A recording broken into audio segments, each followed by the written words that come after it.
audience participants. Under agenda item, audience participation, any member of the audience may address council for up to 4 minutes. Obviously, tonight and throughout the last couple of years, people are going over past the 3-minute, so I think adding an additional minute is appropriate. On any topic of their choosing. In order to participate in audience participation, an attendee must complete the audience participation form, address, name, address, topic. Upon completion of the form, attendee submits it to the court reporter, who will then present it to the chairperson. The chairperson will call the name of the speaker in the order it was received. Council members cannot respond to any questions or comments during audience participation. If a council member can assist the speaker, the council member can obtain the speaker's contact information from the council office. Each council attendee may speak once per council meeting under audience participation. After the council secretary reads agenda item 4, audience and an opportunity for citizens' participation, the chairperson shall read the following statement, which shall also be printed on the audience participation form. Members of the audience wishing to, let me scroll up, to address council may do so first by completing the form provided and handing it in to the court reporter. Speakers are reminded that they have 4 minutes to speak to address council on any topic, and that when the timer sounds, they must conclude their comments. Speakers are further reminded to please state your name and place of residence for the record, and that council members are prohibited from answering questions or commenting during audience participation. Audience participation, public hearings. Members of the audience are encouraged to ask questions, introduce proofs, and make comment germane to the public item. Questions from the audience, if any, will be addressed by the chairperson at the end of the public hearing portion, but prior to opening up the public hearing for council action. Only the issue at hand may be addressed for public hearings. There are no time limits when speaking under public hearings unless asked to conclude by the chairperson. I'll move to approve. Motion by Mr. Liss. Madam Chair. Support. Support by Mr. Warner. Madam Chair, discussion. That concludes my comments. I think everything's self-explanatory. Thank you, Madam Chair. Ms. Comartin. Thank you, Madam Chair. Clearly, What's that noise? what the heck is that? Your phone. What is this today?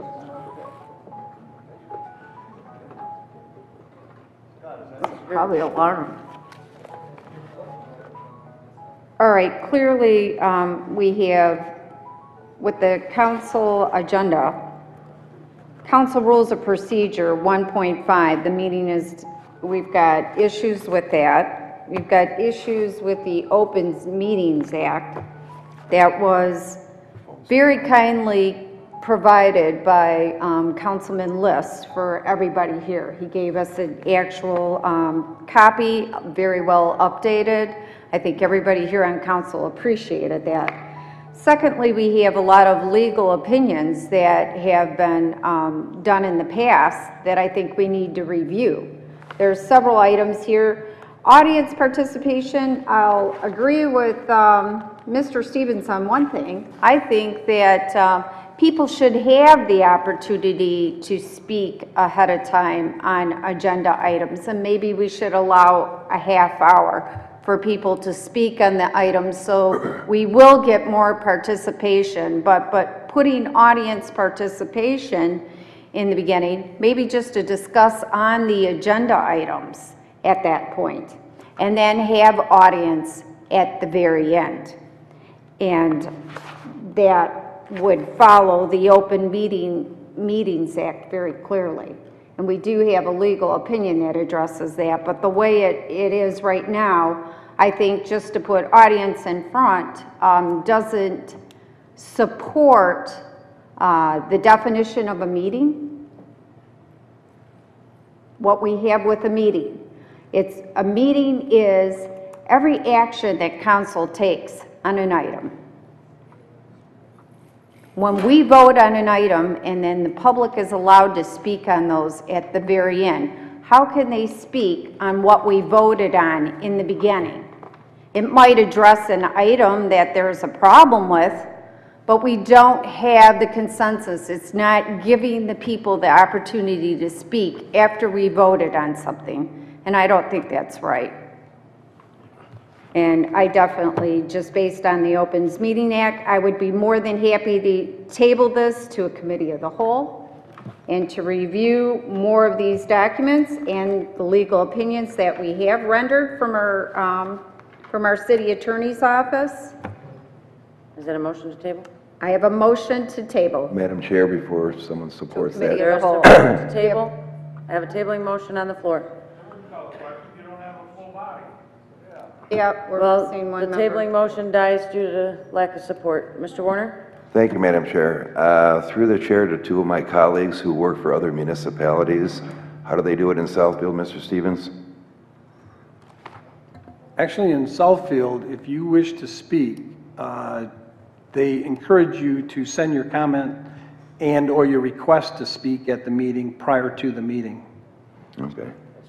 And I know you've been picked on for Royal Oak, Mr. Liz, but how do they do it there? The city commission in the city of Royal Oak has it up front. The city of Royal Oak DDA has it up front. The Southeastern Oakland County Resource Recovery Authority, which represents about 12 to 13 communities there, has it up front. And the Southeastern Oakland County Water, SOCWA, and Southeast Oakland County Water Authority has it up front. Yes, thank you. I know a number of other communities that have it up front.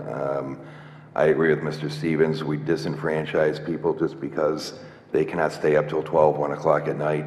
A lot of people that call me say, I've got a family to support. I have to get up early for work. I can't stay up that late. I would appreciate it if I could come and speak before. So I am in full support of this. Thank you. Mr. Sadowski? With regard to the item, the objection that I have is placing the item of audience before our scheduled public hearings. We do have an audience portion, obviously, at a public hearing to hear comments from individuals. In a lot of cases, when people come before us for a public hearing, they're hiring attorneys, and those attorneys are being paid by the hour. And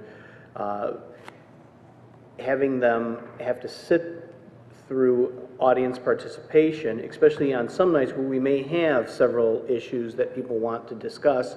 I mean, I remember when we were talking about the site plan for the DDA, and we moved that item up to the beginning, and you know, that item went to 11 o'clock at night. And again, extreme example, but if we were to move audience after item 9, which would be after the scheduled public hearings and before the correspondence from the mayor, I think it's better suited in that spot. I understand the argument of putting it before the adoption of the agenda, but I would support that as an amendment. people haven't been shy to call me to indicate that they have a problem either with an item. And as a matter of fact, if people do, after we do have that, have the item go through, we can always table the item later on, and if it remains on the agenda. So that's one of the big sticking points I have with myself. I have no problem amending my motion to reflect that. Can you restate what your amendment request was? It was just to have, if you want to have audience at the front of the meeting, that we do it after the scheduled public hearings, which would be, the way Mr. Stevens has this laid out, scheduled public hearings falls 9. I'll read this, I would read the amendment down. Call to order, Pledge of Allegiance, announcements, adoption of the consent, adoption of the agenda, approval of the minutes, approval of the bills, and then it would be scheduled public hearings, and then audience participation, and then correspondence from the mayor. So it'll be public hearings, administrative hearings, then correspondence of the mayor. Yes. It's cool. Mr. Warner, do you accept that amendment? Yes, I do. Madam Chair. Mr. Sadowski, are you finished? Yes, I am. Ms. Vogt?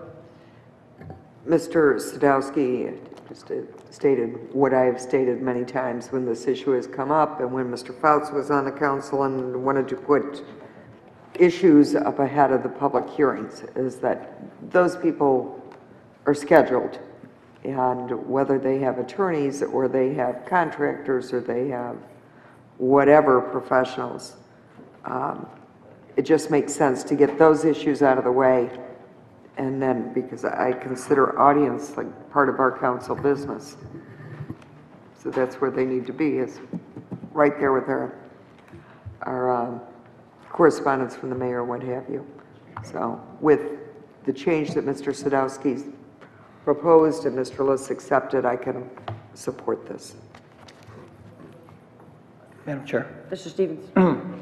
I'm not going to belabor the point, but to a degree, we get back into the same thing then, where, and Mr. Sadowski makes my point when he talked about public hearings.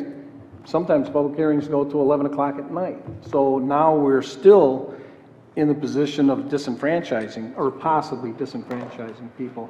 I can understand that, yeah, you don't want to run up the bill on the petitioner or whatever, but that's the only concern I have. But you know what? Life is, it doesn't necessarily violate my standard or principles, and life is about making compromises and getting along, and I can go along with that too. If I may, I'd like to make a couple comments on this. First of all, the proposed amendment skipped roll call, so we need to add that. No, we don't have to do roll call. That would need to be amended. And quite honestly, first of all, I did obviously some history on the audience participation. Audience participation has been addressed by one form or another of the council body 13 times to be amended throughout the course of council, going back to August 22nd, 1961. And at that time, the opinion was that if any amendments were going to be made specifically pertaining to audience participation, that council anyway at that time felt it should be done in the form of a public hearing so that we heard more of what the residents wanted to hear or felt should be the best way to enact this. Ms. Comartin stated that she thought she would like to see one at the beginning, maybe for 30 minutes, and then the one at the end of the meeting. I can agree with the objective, but unfortunately I think that 30 minutes, depending on the number of people, would give them even less time to speak in that first portion. And as far as limiting it, I believe based on the opinion that we received from Nancy Cooper Green from November 22nd, was that yes, we could hold 2 segments of audience participation, but that we could not limit what it was that they spoke about, because at that point now you're taking it beyond Open Meetings Act, but you're looking at your federal rights and constitutional issues. So whatever we decide there, all those aspects need to be considered.